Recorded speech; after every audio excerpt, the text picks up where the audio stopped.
पापा शादी तो जल्दी कऽ देलखिन, लेकिन एकटा रहन हुनकर की देन रहन कि एकटा जे होइ छै जे सपना देनाइ, जे नहीं तोरा किछु करऽ के छौ तेहन हिसाबसँ, तऽ से छलै। आ हुनका जे देखै छलियनि जे हिसाबसँ मार्केटमे हुनका सब चिन्है छलनि, सब आदर करै छलनि, तऽ एकटा हुनकासँ मोटिवेटेड भऽ कऽ अहाँके जे छै से हम सेहो पप्पा सनके बनब, तेहन एकटा इच्छा बच्चेसँ हमरा रहै। प्रेरणा के स्रोत पप्पा रहथिन। हाँ एकदम एकदम एकदम। अपन सबके समाज के अब कहबे केलहुँ हेँ जे तहिया के संरचना रहै बहुत जटिल रहै, कठिन रहै एकटा महिला के लेल।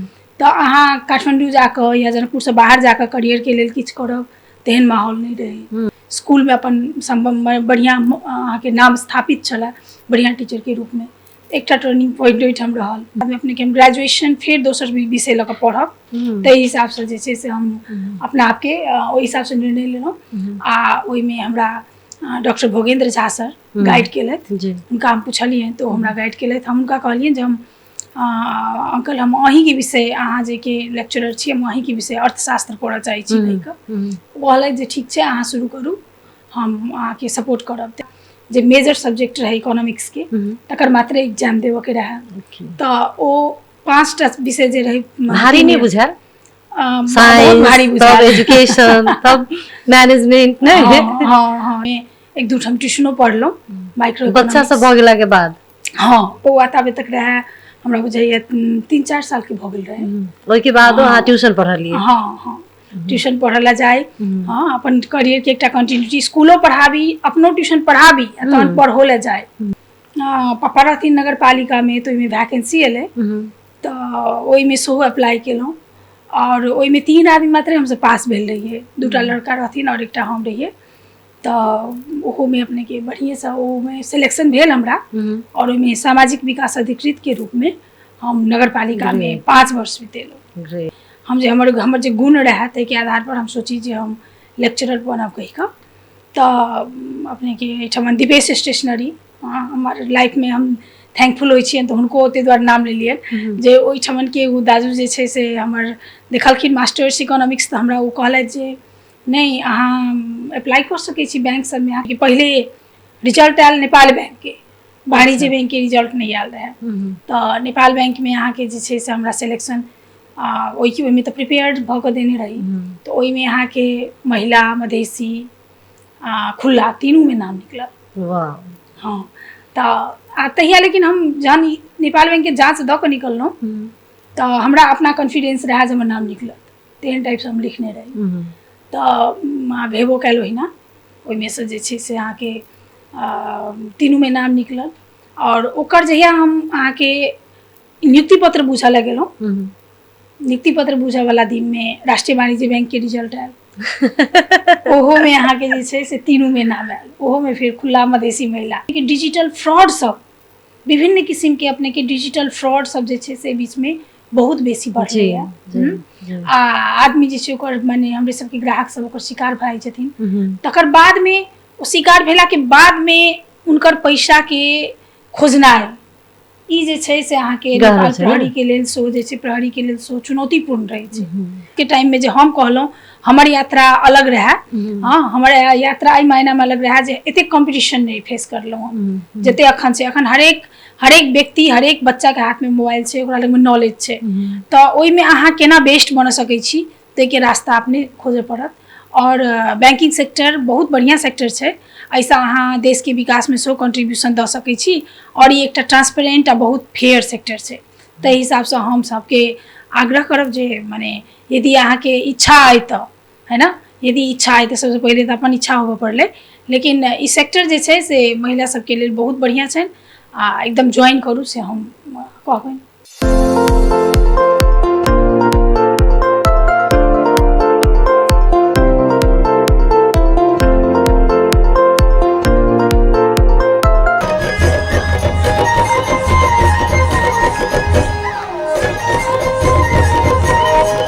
नमस्कार, गायत्री संग गपशप में स्वागत है।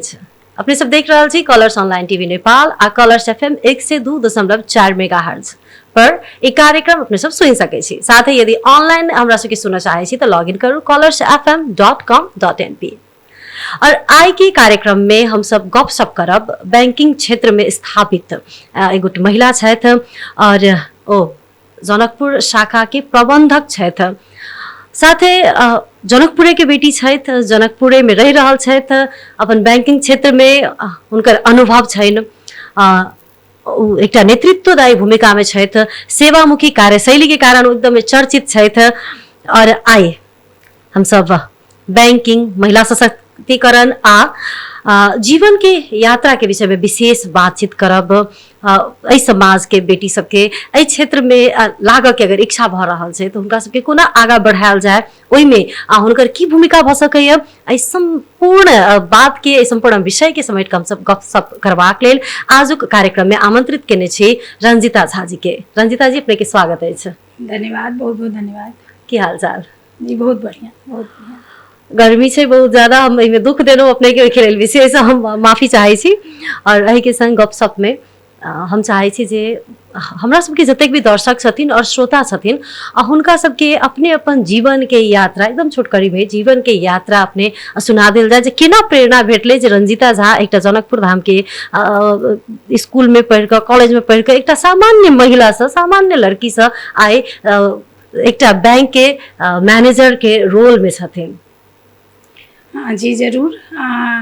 खास कऽ के कहब तो हम बैंकर बनब या हम बैंक मैनेजर बनब से प्लानिंग के हिसाब से हम सब, हमर सबके लाइफ जे छै से नहीं चलले। हम सब अपने के बहुत सामान्य परिवार से बिलोंग करै छी और ओहि हिसाब से जे छै से हम सब एहिठाम जनकपुर एलहुँ। पप्पा हमरा सबके पढ़ाबे लिखाबे के हिसाब से जे छै गाँव से जनकपुर शिफ्ट केलखिन और ओहिठाम जे छै से हम अहाँके एहिठाम के सकल भवन कन्या मावी से अपने के SLC केलहुँ और SLC के बाद बढ़िया, बहुत बढ़िया पढ़ाई रहल। तहिया अपने के एहिठाम के सरकारी स्कूल सबके स्तर से बहुत बढ़िया चले।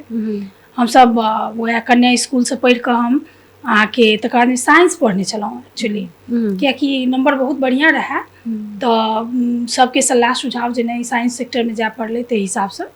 तो पहले ISC हम राड़ा बस केलहुँ बायो ग्रुप से, लेकिन अनफॉर्चुनेटली अपने के केना भेले कि तहिया ओतेक ज़्यादा लड़की सबके करियर के ओते ज़्यादा महत्व नहीं देल जाय छले। ओकर सबके आप 16 वर्ष 17 वर्ष 18 वर्ष के भेले तो आप विवाह दान कऽ देबाक चाही, ई जिम्मेवारी है, तेहन टाइप के समाज के संरचना छले।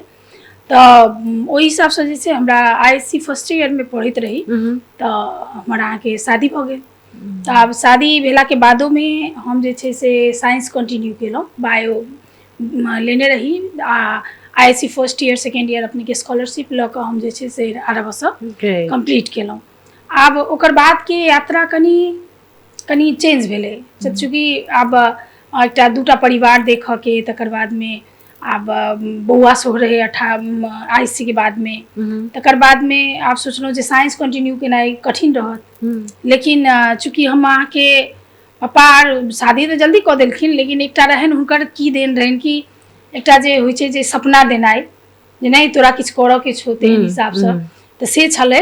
आ हुनका जे देखै छलियनि जे हिसाब से मार्केट में हुनका सब चिन्है छलनि, सब आदर करै छलनि, तो एकटा हुनका से मोटिवेटेड भऽ कऽ अहाँके जे छै से हम सेहो पप्पा सनके बनब तेहन एकटा इच्छा बच्चे से हमरा रहा। प्रेरणा के स्रोत पप्पा रहथिन। हाँ एकदम एकदम एकदम हुनकर जे एकटा आर बेसी ओ नहीं हमरा सबके करियर में जे गाइड करनाइ जे एकटा होइ छै से बेसी नहीं कऽ सकै छलखिन हेँ, लेकिन ई रहै छलनि हेँ जे तोरा पहचान अपन स्थापित करऽ के छौ ते हिसाब से सपना देखबैत रहै छलखिन। हाँ सपना एकदम। और हम उहे ड्रीम के पाछा लगलहुँ, जेके कारण अहाँके बाद में हम B.Ed केलहुँ 3 इयर्स B.Ed। 3 इयर्स B.Ed केला के बाद में एहिठाम टीचर के वैकेंसी खुलते आ हम अप्लाई करब, तै में हम रही बैसल। मुदा अपने के तहिया 51-52 के बाद में टीचर के वैकेंसी नहीं एले जी। वैकेंसी नहीं एला के बाद में अब की कयल जाता है ना। अब अपन के समाज के अब कहबे केलहुँ हँ जे तहिया के संरचना रहे बहुत जटिल रहे, कठिन रहे एकटा महिला के लेल। तो अहाँ काठमांडू जाकर या जनकपुर से बाहर जाकर करियर के लेल किछु करब तेहन माहौल नहीं रहे। तो तहन अहाँ करब कि, तो हम एहिठाम अहाँके B.Ed के बाद में स्कूल ज्वाइन केलहुँ। हम new English secondary boarding school में एज अ साइंस टीचर अहाँके हम ज्वाइन केलहुँ। ओहो एकटा करियर के टर्निंगे पॉइंट रहल। ओहिठाम अपने के एकटा प्लेटफॉर्म भेटल जहिठाम कि बच्चा सबसे जुड़लहुँ, अपन पढ़ाई के माध्यम से बहुत हम चर्चित भेलहुँ, बच्चा सब सेहो मानै छलै स्कूल में अपन बढ़िया अहाँ के नाम स्थापित छला बढ़िया टीचर के रूप में एक टर्निंग पॉइंट ओहिठाम रहल। लेकिन 5 वर्ष तक पढ़ेला के बाद में अहाँ के तीसरा वर्ष तक लग तो बहुत बढ़िया हम ट्यूशन स्कूल में बिजी रही छलहुँ। लेकिन तकर बाद में फिर बुझायल जे नहीं करियर एकटा जे छै से हॉल्ट पर आबि रहल है, अब एके बाद की तो ओहि हिसाब से हम अपने के फिर हम चेंज होबऽ के एकटा जे छै से निर्णय लेलहुँ जे नहीं आब मास्टर्स तो करऽ के है। तो बीएड के बाद में एमएड करऽ के लेल हमरा तहिया काठमांडू जाय पड़तै, एहिठाम नहीं रहे तो हम जे छै से चेंज केलहुँ। तकर बाद में अपने के हम ग्रेजुएशन फिर दोसर विषय लऽ कऽ पढ़ब ताहि हिसाब से जे छै से हम अपना आपके ओहि हिसाब से निर्णय लेलहुँ। आ ओहिमे हमरा doctor Bhogendra Jha sir guide केलथि, हुनका हम पुछलियनि तो हमरा गाइड केलथि। हम हुनका कहलियनि जे हम अंकल हम अहीं के विषय अहाँ जे के लेक्चरर छी हम अहीं के विषय अर्थशास्त्र पढ़ऽ चाहै छी कहि कऽ कहलथि जे ठीक छै अहाँ शुरू करू हम अहाँके सपोर्ट करब। ताहि हिसाब से तऽ अपने के हम फिर 11-12 के इकोनॉमिक्स के किताब अनलहुँ। 11-12 के अपने के इकोनॉमिक्स के किताब से ओकरा पढ़नाइ शुरू केलहुँ। अच्छा तकर बाद में कथी ला जे बैचलर में गाढ़ो नहीं हुए कियाकि हम बेसिक तो इकोनॉमिक्स के किछु नहीं बुझे छलिए, इकोनॉमिक्स तो हम देखने नहीं रही, विषय नहीं नाम मात्र सुनने रही। तो ओहि हिसाब से अपने के इकोनॉमिक्स के पहले 11-12 के अहाँ के हम अपने किताब अनलहुँ ओकरा स्टडी केलहुँ। तकर बाद में अपने के बैचलर के जे छै किताब सब हमरा मेन ओहिठाम फायदा की भेल जे कॉरेस्पोंडेंस बीए केलहुँ तो ओहिमे हमरा 5टा जे मेजर सब्जेक्ट रहे इकोनॉमिक्स के तकर मात्र एग्जाम देवऽ के रहे। तो ओ 5टा विषय जे रहे भारी नहीं बुझायल, बहुत भारी बुझायल, तब एजुकेशन तब मैनेजमेंट नहीं हाँ तो एहि में केना भारी बुझायल। हम एकटा पैराग्राफ के हमरा याद है तहिया आइ जकाँ यूट्यूब नहीं छलैया, ओहिठाम बुझाबऽ वाला व्यक्ति नहीं छलैया, प्लेटफॉर्म नहीं छलैया। यदि अहाँ के किछु बुझऽ के अहाँ तऽ टीचर से डायरेक्ट संपर्क करू आ नहीं तो अपने पढ़ि के बुझू। तो हमरा याद है जे हम एक एकटा पैराग्राफ के अपने के 3 बेर 4 बेर पढ़ै छलियै बुझऽ के लेल। ओकरा लेल अखनो तक लोग किताब सब में पूरा अंडरलाइन कयल छै। तो ताहि हिसाब से जे छै तकर बाद में 1-2 ठाम ट्यूशनो पढ़लहुँ माइक्रो बच्चा सब भऽ गेला के बाद। हाँ बौआ ताबे तक रहे हमरा बुझाइया 3-4 साल के भऽ गेल रहे। ओहि के बाद अहाँ ट्यूशन पढ़लियै? हाँ ट्यूशन पढ़ला जाए। हाँ अपन करियर के एकटा कंटिन्यूटी स्कूलो पढ़ाबी अपनो ट्यूशन पढ़ाबी तहन पढ़ो ले जाए। ताहि हिसाब से अहाँके जे छै से हमर करियर ओहि हिसाब से चलल। तो धीरे धीरे अपने के इकोनॉमिक्स के ग्रेजुएशन एक बेर में करीब एकटा पेपर रहिए काटि देने तो दोसर बेर देवऽ पड़ल, नहीं तो जते लिखने रहिए ओहिमे एग्जैक्टली पास बढ़िए ठीक ढंग से पास भऽ गेलहुँ। तहन आयल मास्टर्स। हाँ तो मास्टर्स सेहो पढ़लहुँ। पढ़ैत ओहिसँ पहले मास्टर्स पढ़ै से पहले अपने के हम पापा रहथिन नगर पालिका में तो ओहिमे वैकेंसी एलै तो ओहिमे सेहो अप्लाई केलहुँ और ओहिमे 3 आदमी मात्र हमसे पास भेल रहिए, 2टा लड़का रहथिन और एकटा हम रहिए। तो ओहो में अपने के बढ़िया से ओमे सिलेक्शन भेल हमरा और ओहिमे सामाजिक विकास अधिकृत के रूप में हम नगर पालिका में 5 वर्ष बितेलहुँ। ग्रेट 5 वर्ष ओहिठमन और ओहिठमन काज करे के दरमियान जे कथी रहे अस्थायी करार रहे? हाँ करार रहे, करार रहे। ओहिठाम प्रोजेक्ट के खास करके जर्मनी के अपने के सहयोग के प्रोजेक्ट रहे हो तो ओहि के लेल अपने के कम्युनिटी डेवलपमेंट ऑफिसर कहि का निकालने रहे, खास ओहे एनजीओ के काज सब करे के। तो ओहि हिसाब से 5 साल हमरा ओहिठमन बीतल।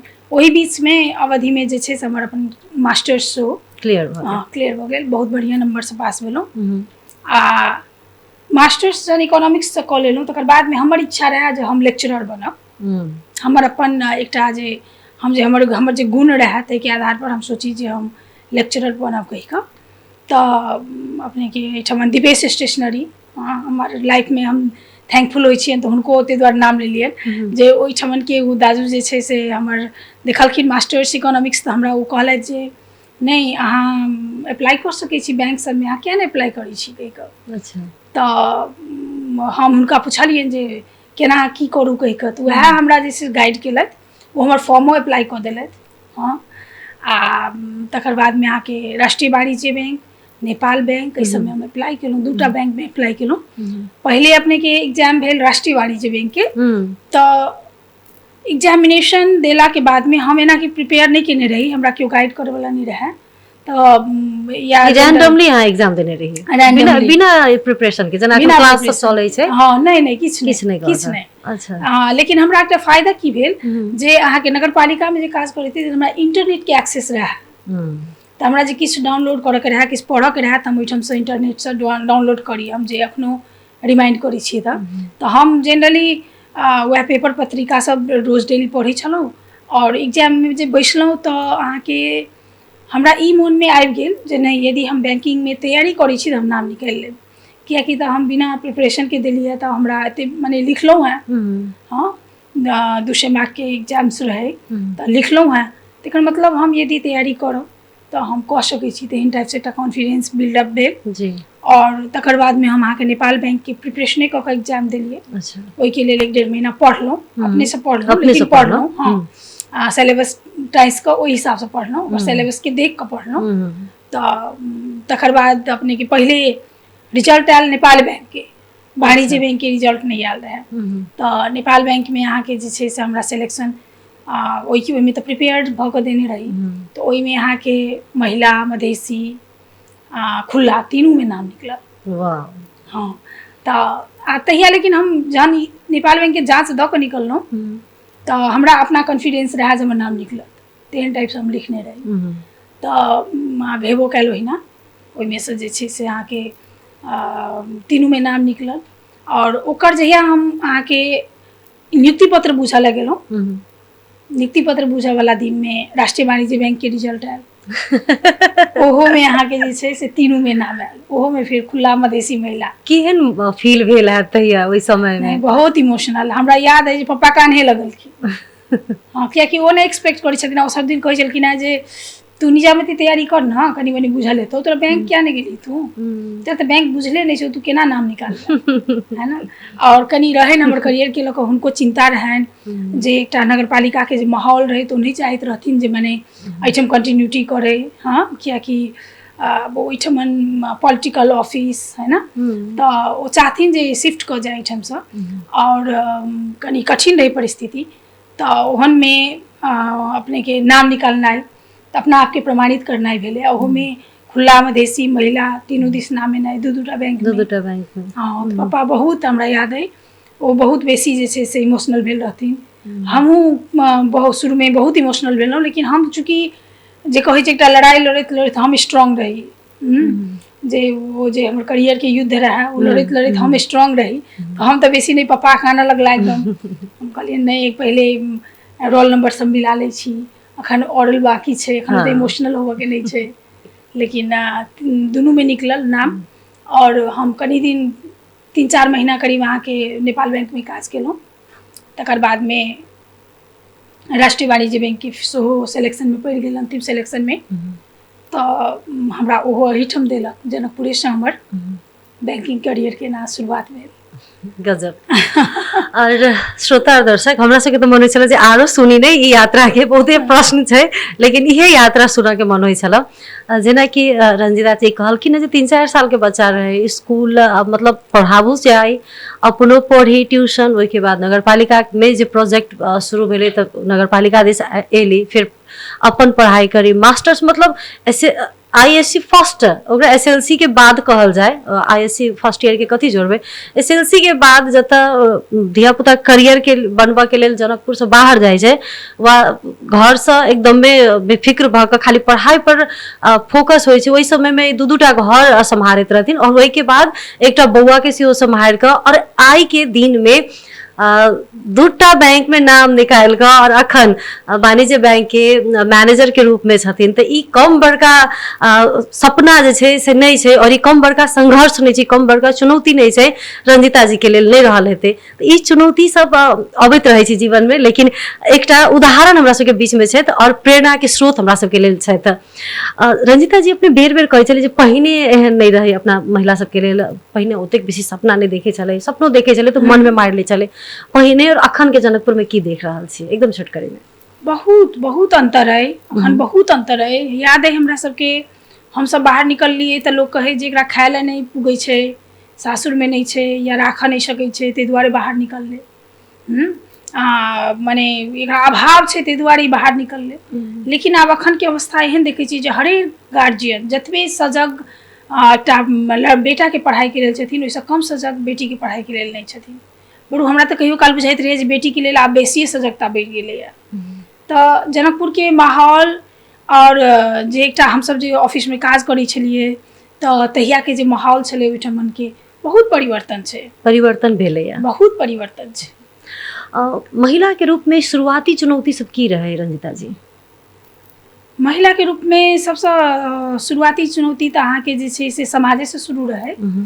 हाँ, जे ओहिठमन पुरुष और महिला के बीच में भेदभाव बेसी रहे है ना। महिला के एकटा सर्टेन रोल रहे, ओहि रोल से ओहि सीमा से बाहर जाकर यदि केओ काज कर रहल छै या केओ क्रॉस केलकै या तऽ ओकरा लेल जे छै से कनि बेसी समाज में टीका टिप्पणी होय तऽ ओ कम नहीं सुनने छी, बहुत सुनने छी। हाँ, तो तथापि अपने के ओहिठमन एकटा डिफरेंसेस रहे। तकर बाद में अहाँके भले ही कॉलेज सब में हम फील नहीं केने छी, कॉलेज सब में सर या टीचर सबसँ ओहि किस्म के डिस्क्रिमिनेशन हम नहीं देखने छियै। लेकिन तकर बाद में फेर जहन अहाँ एकटा पोस्ट पर आबि जाइ छी, एकटा जॉब में आबि जाइ छियै तो करियर में सेहो जे छै से अहाँके महिला पुरुष में रहै छै डिफरेंसेस जे छै से बहुत ज़्यादा आ चुनौती बहुत बेसी लेडीज के। एकटा घर अपना घर परिवार समाज के लऽ कऽ तहन अहाँके जे छै से अहाँके जे ऑफिशियल रोल अइ ओकरा जे छै से निभेनाइ तऽ ओ कनि महिला सबके लेल बहुत बेसी चुनौतीपूर्ण रहै छै। विभेद के एसो सामना करऽ पड़लै, जेनाकि सेम काज पुरुष सहकर्मी सेहो कर रहल छथिन, हमहूँ कर रहल छी, लेकिन पुरुष सहकर्मी के बेसी साथी भाई छै, बेसी वाह करऽ वाला छै और हमरा मतलब ठीक छै कर रहल छै, तेहन टाइप के तेहन कोनो फीलिंग सब?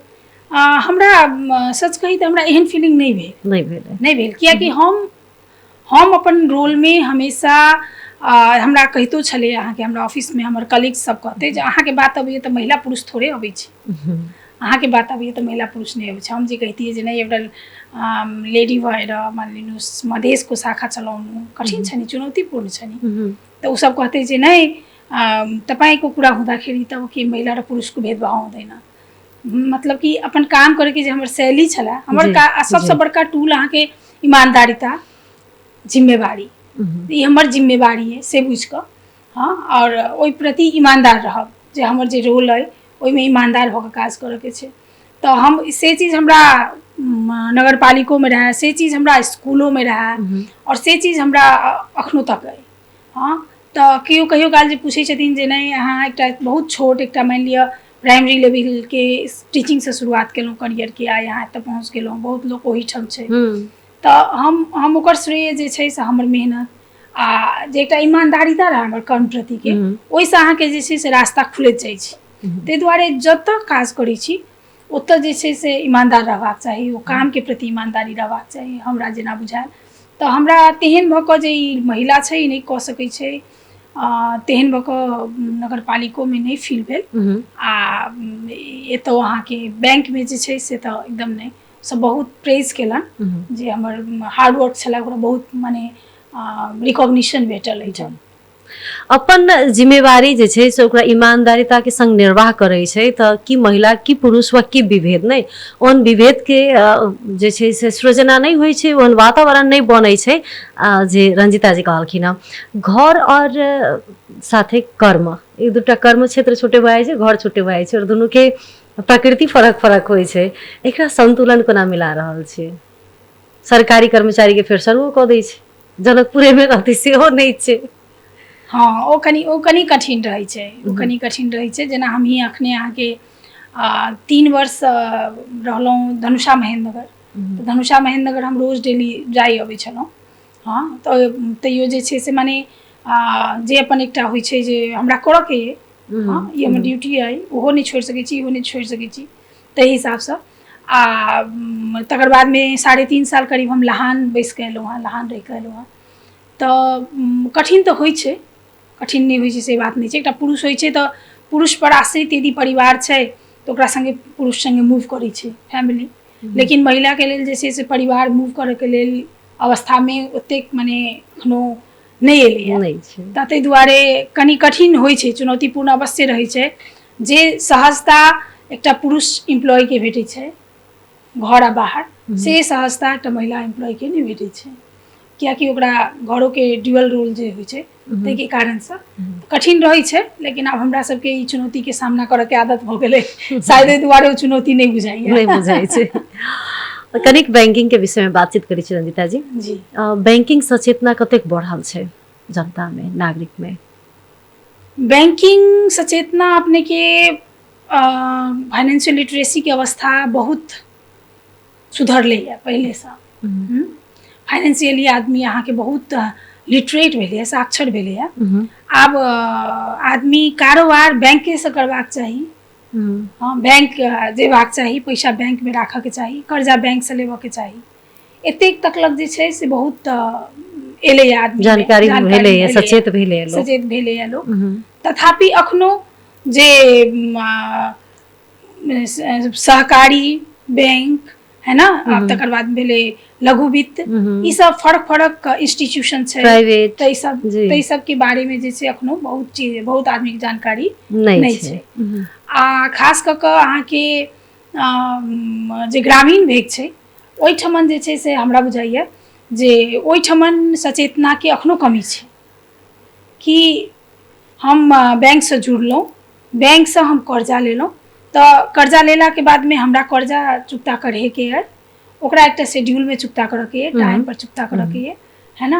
ओ नहीं चुकता करबै तऽ बैंक हमरा की कऽ सकैया, एहि सब के बारे में अखनो जे छै से ग्रामीण क्षेत्र में हमरा सबके जे अहाँके होइत रहै छै, नेपाल राष्ट्र बैंक से हमरा सबके बजबैत रहै छथिन, कहियो काल त्रैमासिक रूप में समसामयिक विषय पर छलफल होइ छै, तऽ ओहू में हम कहने रहिए जे जकरा बुझाबऽ के चाही ओकरा बुझाबऽ पड़लै, जे नहीं बुझने छै या जे बुझ के बूझ पचबै छै, जे बुझ के बूझ पचबै छै ओकरा अहाँ की बुझेबै।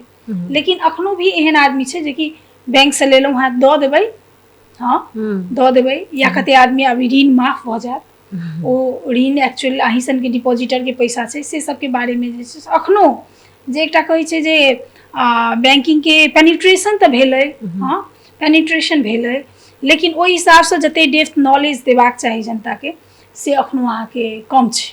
ई बैंकिंग सेक्टर सबसे भयो नहीं रहल छै ने, ई बात सब जानकारी मूलक काज सब। ओ एना कहबै तऽ फाइनेंशियल लिटरेसी प्रोग्राम हरेक बैंक अपन शेड्यूल में रखै छै, विद्यार्थी सबके सचेत केलक, लेकिन एकर जे टारगेटेड जे अहाँ के वर्ग छै, हाँ जे जकरा फाइनेंशियल लिटरेसी चाही ओहिठाम तकलक जे छै से अखनो पहुँच नहीं भऽ रहल छै।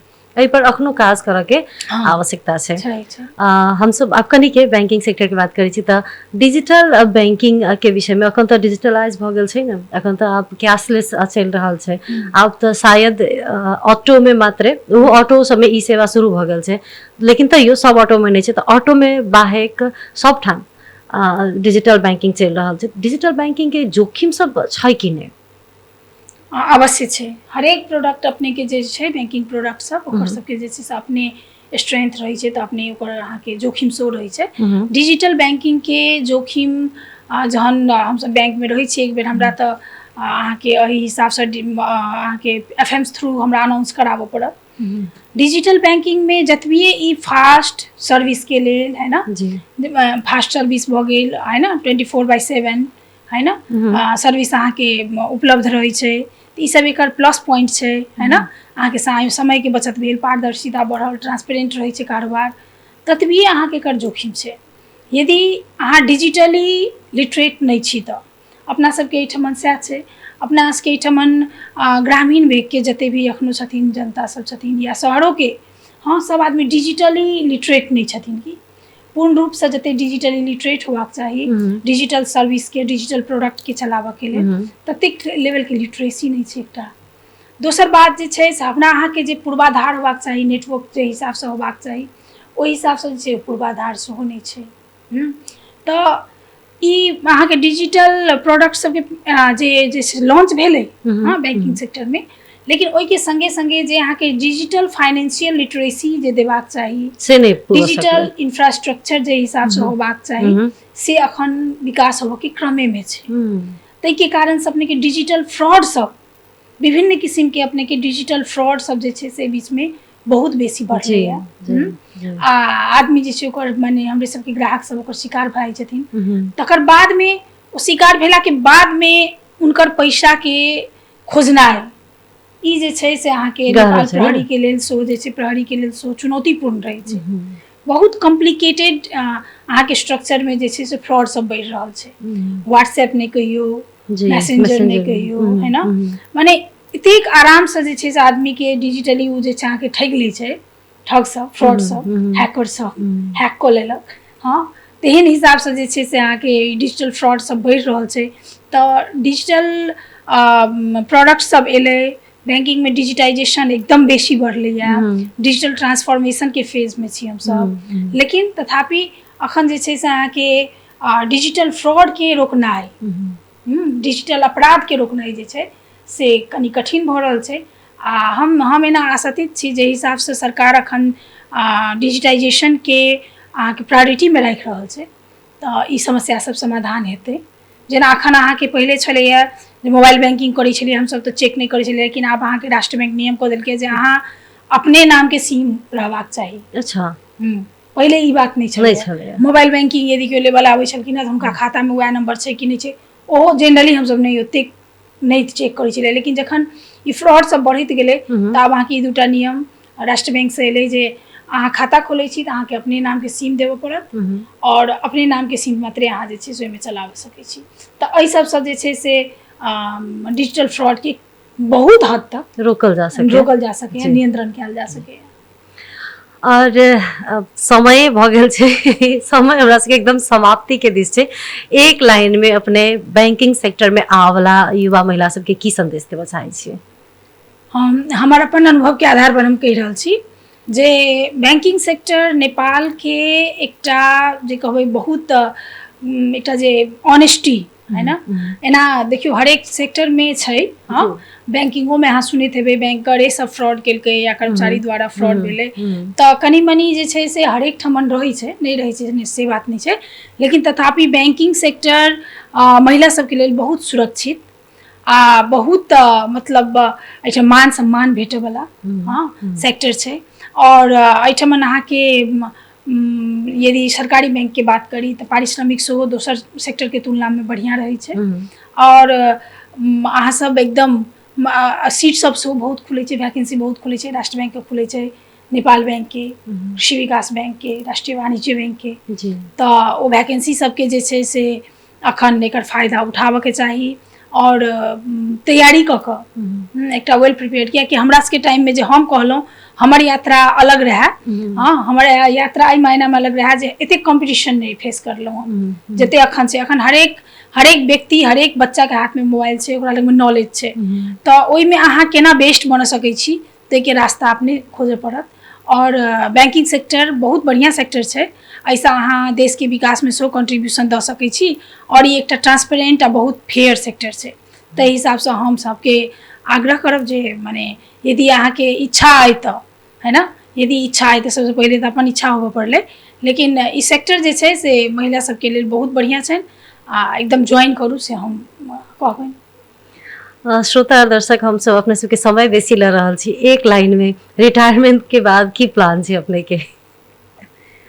एना हमर लाइफ में हरेक चीज अनप्लान्ड भेलै। अच्छा। पहिलहो कहलहुँ हैं प्लान वे में किछु नहीं केलहुँ, जे आगा में आयल ओ लेकिन बेस्ट करैत गेलहुँ।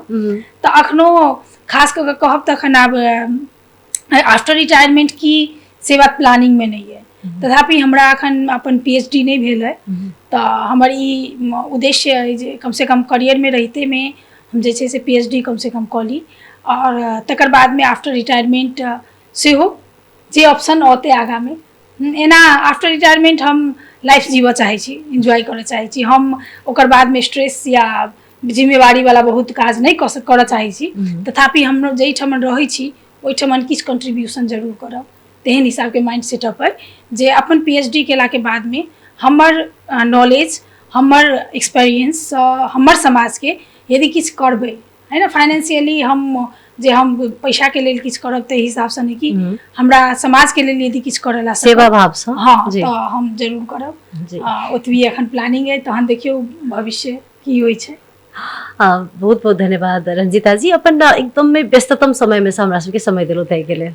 अहूँ सबके बहुत बहुत धन्यवाद। हाँ, हमर जीवन के यात्रा के जे छै से अपना सबके प्लेटफॉर्म पर एकटा मतलब हमरा जे छै से अपॉर्चुनिटी देलहुँ राखऽ के लेल, और हम होपफुल छी जे ऐसा किछ आदमी के जरूर ऐसा फायदा होई से बात। धन्यवाद।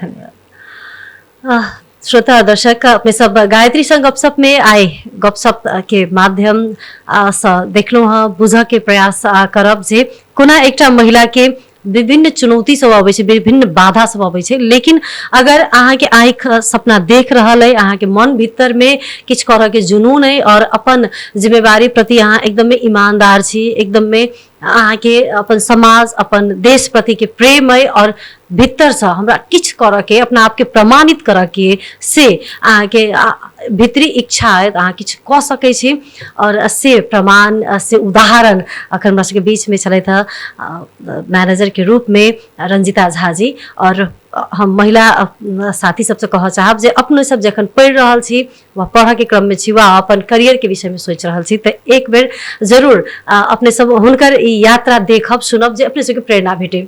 आइ के लेल अपने सब गोटे के बहुत बहुत धन्यवाद। यदि कोनो सुझाव सलाह छै तो हमरा सबके अपने सब कमेंट में द सकै छी और हमरा सबके channel Colors online TV Nepal के अपने सब फेसबुक पेज सेहो छै, यूट्यूब चैनल दुनू छै, ओकरा लाइक शेयर और सब्सक्राइब करने बिसरब। सब गोटे के धन्यवाद। नमस्कार।